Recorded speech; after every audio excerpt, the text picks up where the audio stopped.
जय गुरु जी, शुक्राना गुरु जी। संगत जी, गुरु जी का अनंतम अंतम शुक्राना। इतने प्यारे दर्शन गुरु जी के आप कर रहे हो। गुरु जी की ब्लेसिंग्स है जो गुरु जी आपको इतनी प्यारे दर्शन दे रहे हैं। गुरु जी अपनी मौजूदगी में शिव पुराण के पाठ को करवा रहे हैं। संगत जी, हम माफ़ी चाहेंगे, ये शिव पुराण का पाठ ड्यू टू टेक्निकल इशू की वजह से अधूरा रह गया। आज से शिव पुराण का पाठ दोबारा से शुरू हो रहा है चैनल पर, तो आप सभी ज़रूर सुने और प्यारा सा कमेंट करके हाजिर जरूर लगाए। चैनल को सब्सक्राइब कर ले, बेल आइकन को प्रेस करें और हाँ, अपना शुक्राना सत्संग हमारे साथ शेयर करें, क्योंकि हमने नंबर डिस्क्रिप्शन पे दे रखा है। इसी नंबर पे अपना शुक्राना सत्संग हमारे साथ शेयर करें, ताकि गुरु जी की ब्लेसिंग्स आपको भी मिले, हमें भी मिले। क्योंकि गुरु जी कहते हैं सत्संग शेयर करने से सिर्फ एक संगत का कल्याण नहीं होता, बल्कि जो उसे सुनता है या जो उसे शेयर करता है, जो उसे सुनाता है, उन सब संगत का कल्याण होता है। तो जय गुरु जी, शुक्राना गुरु जी। चैनल को सब्सक्राइब कर लें और अपना शुक्राना सत्संग जरूर करें, बेल आइकन को प्रेस कर लें और आगे शेयर जरूर करें। और हाँ, शिव पुराण का पाठ सुनने के बाद हाजिरी जरूर लगाएं। जय गुरु जी, शुक्राना गुरु जी।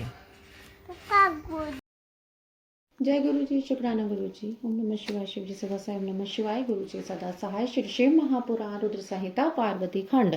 स्वयं प्रदाता सर्वेभ्य सुख सुख दुख वराक्ष्मः संपदम विपदम यो न यो हि नमस्तस्महे शिवाय हि। शत्रु मित्रम संविन्दुतम विधातुं प्रीतिं च कलहं शमः सृष्टुं नष्टुं च यत्सृष्टिं नमस्तस्मै शिवाय हि। येन शुक्लीकृतं क्षीरं जले शैत्यं कृतं पुरा दाहि कृतो उदराश्च नमस्तस्मै शिवाय हि। प्रकृतिनिर्मितः येन तत्त्वानि महदादिताः ब्रह्मा विष्णु महेशाद्य नमस्तास्मै शिवाय हि। जो स्वयं सबको महान सुख दुख देने वाले हैं और संपत्ति तथा विपत्ति दोनों में समर्थ हैं, उन शिव के प्रति नमस्कार है। जो शत्रु मित्र प्रीति तथा कलह का विधान करने में और सृष्टि का सृजन एवं संहार करने में समर्थ है, उन शिव को नमस्कार है। जिन्होंने पूर्व काल में दूध को शुक्ल वर्ण का बनाया, जल में शैत्य उत्पन्न किया और अग्नि को दाहकता शक्ति प्रदान की, उन शिव को नमस्कार है। जिन्होंने प्रकृति का महत आदि तत्वों का एवं ब्रह्मा विष्णु महेश आदि का निर्माण किया, उन शिव को नमस्कार है। ब्रह्मवाच, ब्रह्मा जी बोले, इत्युक्त्वा पुरस्तास्तुहो धर्मो जगद गुरुवो किंचिन्हो वाच चकितस्तत्पत्ति वृत्त्य तोषितः पद्यापि नृपकन्या सा पिप्लाद प्रिय ततः साध्वीं त धर्माज्ञ विस्मतो वाच पर्वत। इस प्रकार क्या है कि जगत गुरु धर्मराज उस पतिव्रता के आगे खड़े हो गए। वे उसके पातिव्रत्य से संतुष्ट होकर आश्चर्य से चकित रह गए और कुछ न बोल सके। हे पर्वत, तब आरण्य की कन्या तथा पिपलाद की पत्नी वह साध्वी पद्या उन्हें धर्मराज जानकर चकित होकर कहने लगी। पद्योवाच, पद्या बोली, त्वमेव धर्म सर्वेशं साक्षी निखिल कर्मणां कथं मनो में विज्ञातुं विडम्बयसि मां विभो। यथा सर्वं कृतं ब्रह्मा नापराधो बभूव त्वं च शक्तो मया स्वभावाद् वृत्ता वृष। का व्यवस्था भवतस्य चिन्त्यमिति सम्प्रतं चित्ते सुफुर्तु सा बुद्धि यह्याशं सलभामिव। आकाशस्योः दिशः सर्वा यदि नश्यन्तु वायवः तथापि साध्वी शापस्तु न नश्यति कदाचन। हे धर्म, आप ही सबके समस्त कर्मों के साक्षी हैं। हे विभो, आपने मेरे मन का भाव जानने के लिए कपट रूप क्यों धारण किया। हे ब्राह्मण, यह जो कुछ मैंने कहा उसमें मेरा अपराध नहीं है। हे धर्म, मैंने अज्ञान से स्त्री स्वभाव के कारण आपको व्यर्थी शाप दे दिया। का व्यवस्था भवितस्य चिंत्यामिति संप्रतम चित्ते स्फुरतुः सा बुद्धि ययाशं सलभामिव। आकाशस्य दिशा सर्वा यदि नश्यन्तु वायवः तथापि साध्वी शापस्तु न नश्यन्ति कदाचन। मैं इस समय सोच रही हूँ कि उस शाप की क्या व्यवस्था होनी चाहिए। मैं चित्त में अब वह बुद्धि स्फुरित हो मेरे चित्त में, जिससे मैं शांति प्राप्त करूं। यह आकाश, सभी दिशाएं तथा वायु भले ही नष्ट हो जाए, किंतु पतिव्रता का शाप कभी नष्ट नहीं होता। सत्य पूर्णश्चतुष्पादः पौर्णमास्यं यथा शशि विराजसे देवराज सर्वकालं दिवानिशं। त्वं च नष्टो भवसि चेत् सृष्टिनाशो भवतः इत्यकर्तव्यतमूढः वृत्तापि च वदाम्यहम्।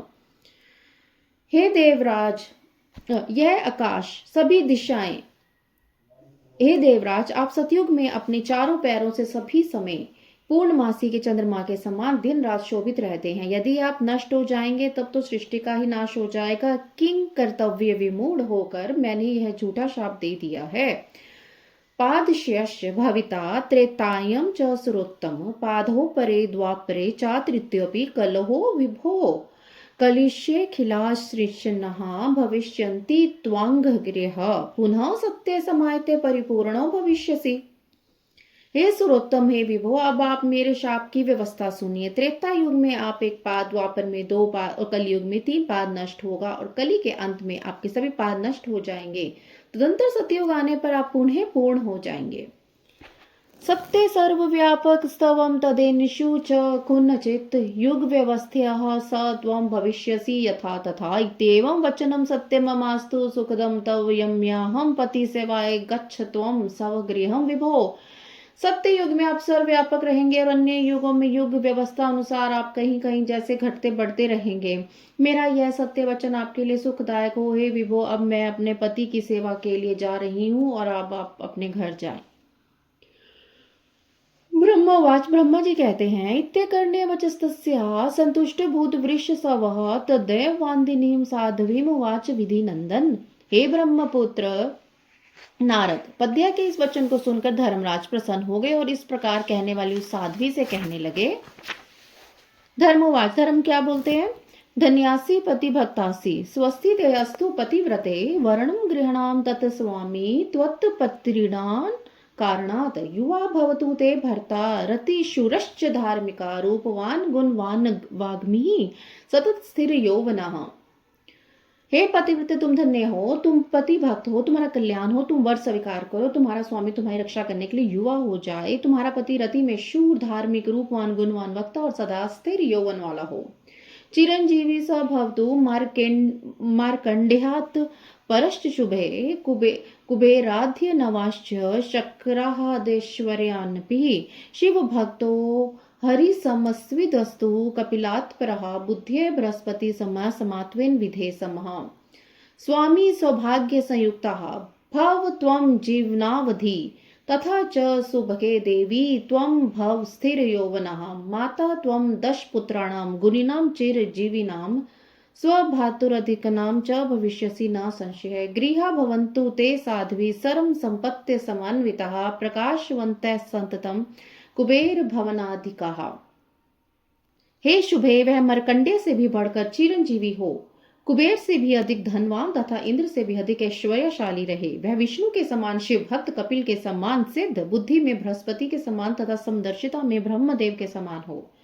तुम जीवन पर्यंत स्वामी के सौभाग्य से संयुक्त रहो और हे सुभगे, हे देवी, तुम्हारा भी यौवन स्थिर रहे। तुम अपने पति से भी अधिक चिरंजीवी एवं गुणवान 10 पुत्रों की माता होगी, इसमें संदेह नहीं है। हे साध्वी, तुम्हारे घर नाना प्रकार की संपत्ति से पूर्ण, निरंतर प्रकाश युक्त तथा कुबेर के भवन से भी श्रेष्ठ हो। वशिष्ठवाच, वशिष्ठ बोलते हैं, इत्येव मुक्तवः संतस्तहो धर्मः स गिरिसतम सा तम प्रदक्षिणीकृत्य प्रणम्य स्वगृहं ययो।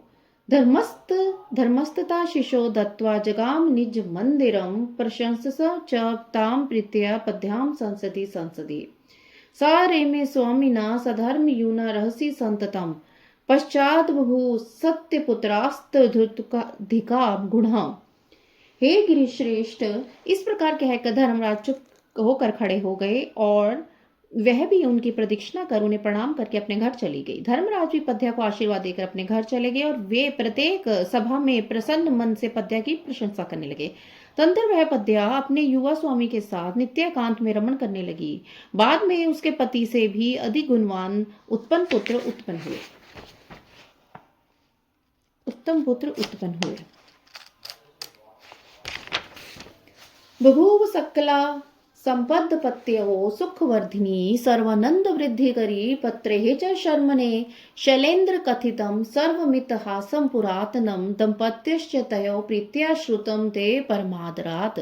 स्त्री एवं पुरुषों को सुख देने वाली सारी संपत्ति उनके पास हो गई, जो सब प्रकार के आनंद के बढ़ाने वाली इस लोक और परलोक में कल्याणकारी हुई है। शैलेंद्र, उन दोनों स्त्री पुरुषों का यह सारा पुरातन इतिहास मैंने आपसे वर्णन किया है और आपने इसे अत्यंत आदर पूर्वक सुना है।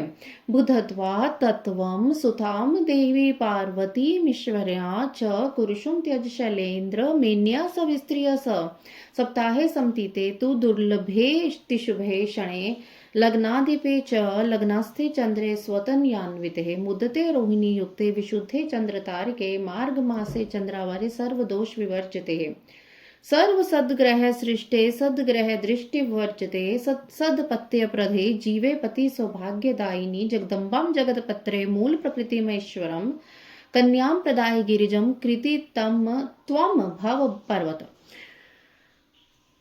अतः आप इस चरित्र को जानकर अपनी कन्या पार्वती को शिवजी को प्रदान कीजिए और हे शैलेंद्र अपनी स्त्री मैना के साथ अपना हठ छोड़ दीजिए। एक सप्ताह बीतने पर एक दुर्लभ उत्तम शुभ योग आ रहा है। उस लगन में लगन का स्वामी स्वयं अपने घर में स्थित है और चंद्रमा भी अपने पुत्र बुध के साथ स्थित रहेगा। चंद्रमा रोहिणी युक्त होगा, इसलिए चंद्र और तारगणों का योग भी उत्तम है। मार्गशीर्ष का महीना है, उसे भी सर्वदोष वर्जित चंद्रवार का दिन है। वह लगन सभी उत्तम ग्रहों से युक्त तथा नीच ग्रह की दृष्टि से रहित है। उस शुभ लगन में बृहस्पति उत्तम संतान तथा पति का सौभाग्य प्रदान करने वाले हैं। हे पर्वत, ऐसे शुभ लगन में अपनी कन्या मूल प्रकृति रूपा ईश्वरी जगदम्बा को जगत पिता शिव जी के लिए प्रदान करके आप कृतार्थ हो जाएंगे।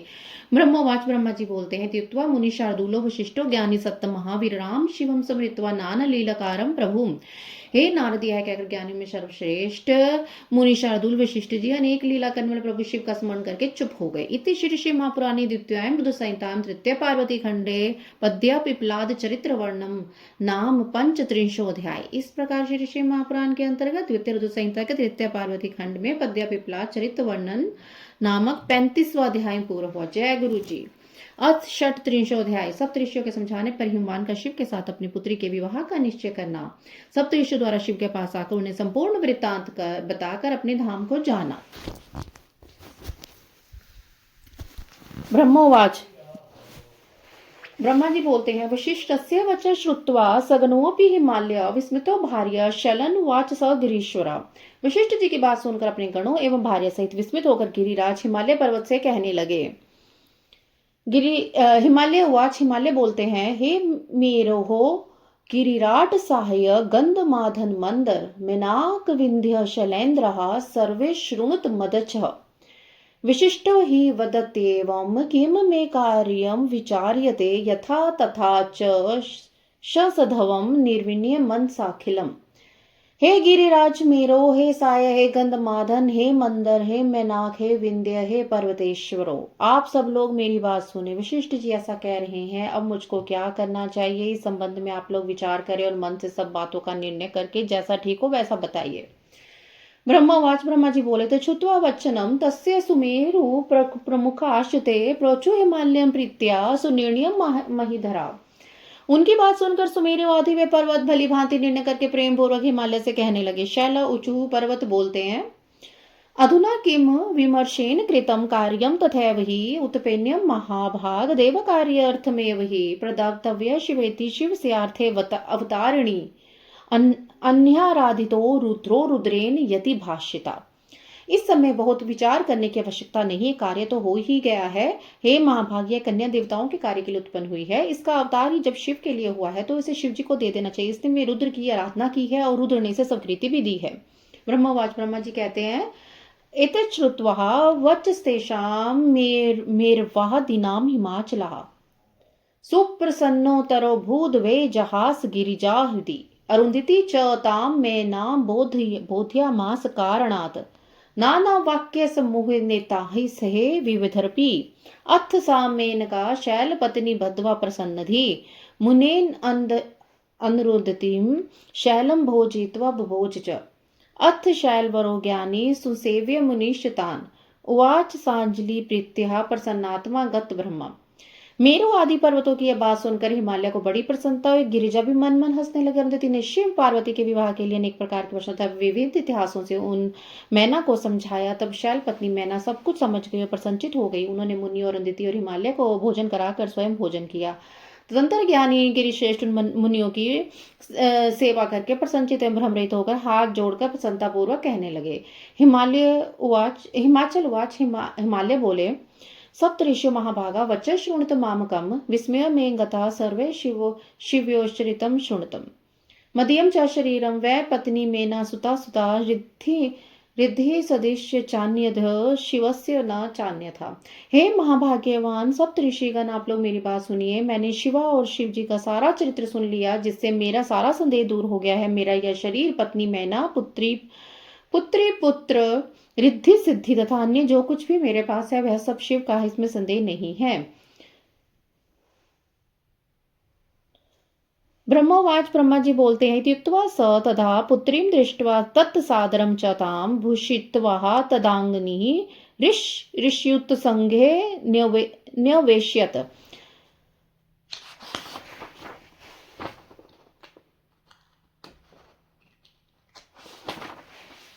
उवाच च पुनः प्रीत्य शैलराज ऋषिस्तदा अयं भागो मया तस्मै दातव्य इति निश्चितम्।